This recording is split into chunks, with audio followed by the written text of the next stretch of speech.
கண்மணி அன்புடன் அடுத்த வர எபிசோடில் பார்த்திங்க அப்படின்னா இவ்வளோ பிரச்சனை வந்து ஓஞ்சதுக்கப்புறம் பார்த்தீங்கன்னா கண்மணிக்கு வந்து இப்போ வந்து நம்மளோட காதலை சொல்லலான்னு சொல்லிட்டு அன்பு பார்த்திங்க அப்படின்னா கண்மணியை வந்து கூட்டிகிட்டு ஒரு இடத்துக்கு போகிறாங்க. கண்மணிக்கிட்ட எங்கே போகிறோம் அப்படின்னு சொல்லாமல் கண்மணியை கூட்டிகிட்டு போகிறாங்க. ஸோ கண்மணி பார்த்திங்க அப்படின்னா எங்கே போகிறோன்னு சொல்லுங்கன்னு சொல்லிட்டு அன்புக்கிட்ட கேட்டுக்கிட்டே வராங்க.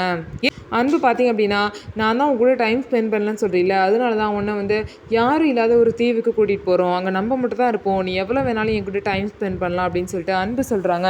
நான் ரொம்ப ஃபீல் பண்ணிகிட்டே இருந்தேன், உங்கள் கூட பேச முடியல, டைம் ஸ்பெண்ட் பண்ண முடியல, நீங்கள் வேறு அடிக்கடி வீடியோ கான்ஃபரன்ஸ்னு போயிடுறீங்களா அப்படின்னு சொல்லிட்டு ஃபீல் பண்ணிகிட்டே இருந்தேன். ஆனால் இப்படி ஒரு சர்ப்ரைஸ் நீங்கள் கொடுப்பீங்கன்னு கொஞ்சம் கூட எதிர்பார்க்கவே இல்லைங்க, எனக்கு ரொம்ப சந்தோஷமாக இருக்குது அப்படின்னு சொல்லிட்டு கண்மணி சொல்கிறாங்க. அதுக்கு அன்பு சொல்கிறாங்க, நீ தான் சொன்னீல மந்த்லி ஒரு லாங் ட்ரிப் போகலான்னு சொல்லிட்டு, அந்த பிளான் தான் இது அப்படின்னு சொல்லிட்டு அன்பு சொல்கிறாங்க. ஸோ அன்பு நினச்ச மாதிரியே தன்னோட காதலை கண்மணி கிட்ட சொல்ல போகிறாரு. அதை வந்து தனியாக ஒரு தீவுக்கு கூட்டிகிட்டு போய் சர்ப்ரைஸாக யாரும் இல்லாத தீவில் சொல்ல போகிறாரு. ஸோ எந்த அளவுக்கு கண்மணி வந்து எக்ஸைட் ஆக போகிறாங்க அப்படின்னு சொல்லிட்டு வெயிட் பண்ணி பார்க்கலாம். நம்ம வீடியோ உங்களுக்கு பிடிச்சிருந்தா நம்ம வீடியோவை லைக் பண்ணிக்கோங்க, மறக்காமல் நம்மளோட சேனலை சப்ஸ்கிரைப் பண்ணிவிட்டு பாருங்கள்.